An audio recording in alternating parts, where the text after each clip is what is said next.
kegiatan belajar kita. Benar nggak ini aku?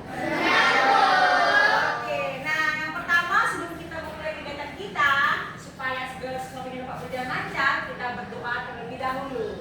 Baik, saya minta Raja untuk memimpin doa. Ayo Raja.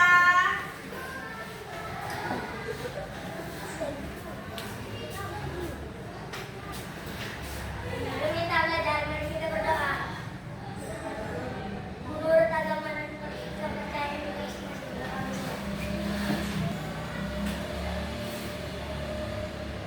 Doa selesai. Ya, terima kasih Raja. Baik anak-anak, Ibu akan mengabsen dulu ya. Ada kita tidak hadir hari ini, kelompok A. Ya, kelompok D. Ada Bu, habis. Hafiz. Oke, kelompok D. Ayo. Kelompok D. Tidak ada. Hadir. Kelompok E. Hadir semua. Jadi 2 orang yang tidak hadir ya. Oke, anak-anak, sebelum kita memulai aktivitas kita mau bernyanyi terlebih dahulu. Kita menyanyikan lagu nasional agar anaknya tetap ingat pahlawan-pahlawan kita yang telah gugur di medan tempur.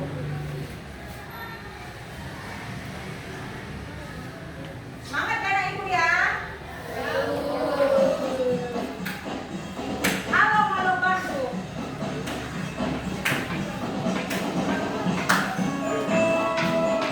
Boleh sampai bertemu ya?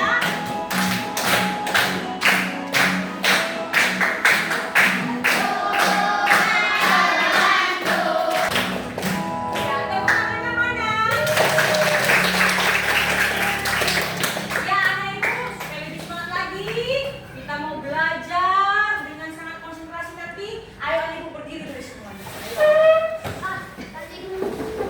Ya, kita mau exciting ya. Ada ke depan semua ya anak ibu ya. Oke. Tepuk semangat. Masih ada? Oke, ulang ya. Tepuk semangat ini ya. Tepuk dan dingdung ya. Oke. Tepuk dan dingdung.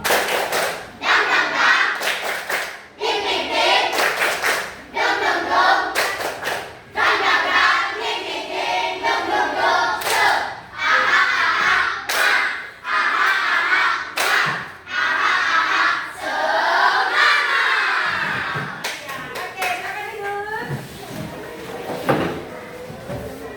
Baik anak ibu, kita mau konsentrasi belajar, kita mau buat dulu tepuk konsentrasi.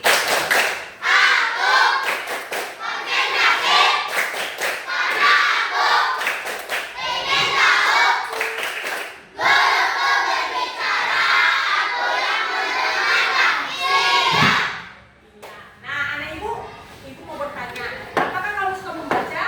Suka. Buku jenis apa yang sering kamu baca?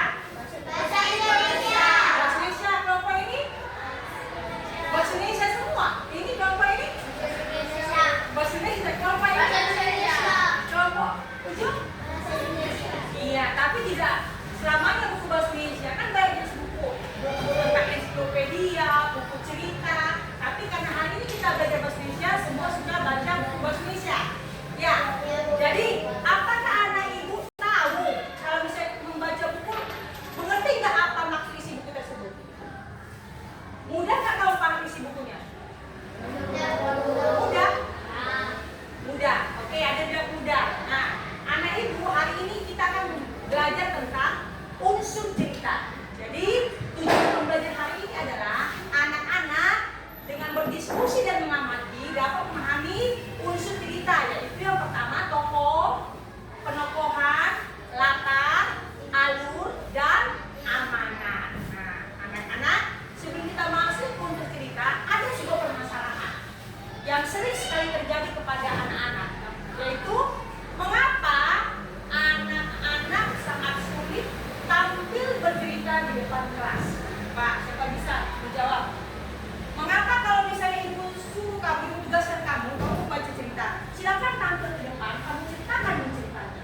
Tapi kalau kita survei, ternyata banyak sekali anak-anak tidak mampu tampil bercerita di depan kelas. Kira-kira alasannya mengapa, nak? Mengapa kamu sulit untuk menyampaikan cerita di depan kelas? Tidak percaya diri. Oke, ada yang lain? Malu.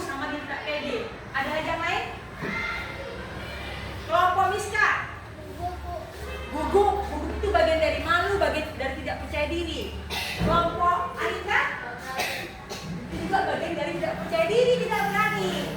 Ayo, ada satu hal lagi yang sangat mendasar. Mengapa anak-anak sulit menyampaikan cerita di depan kelas? Tidak paham. Tidak pandai berbicara. Tidak paham. Tidak mampu bercerita di depan. Oke, apa nak? Iya, tidak paham, benar sekali.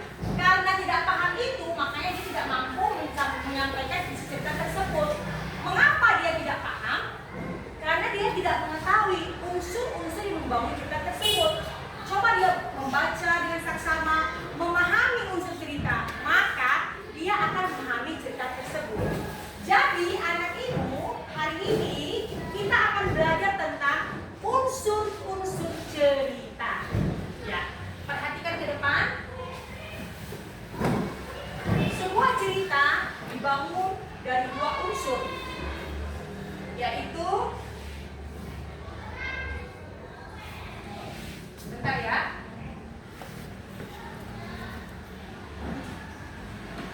Ya, nah sebuah cerita dibangun oleh dua unsur. Yang pertama yaitu unsur yang paling mendasar adalah yang namanya unsur intrinsik cerita.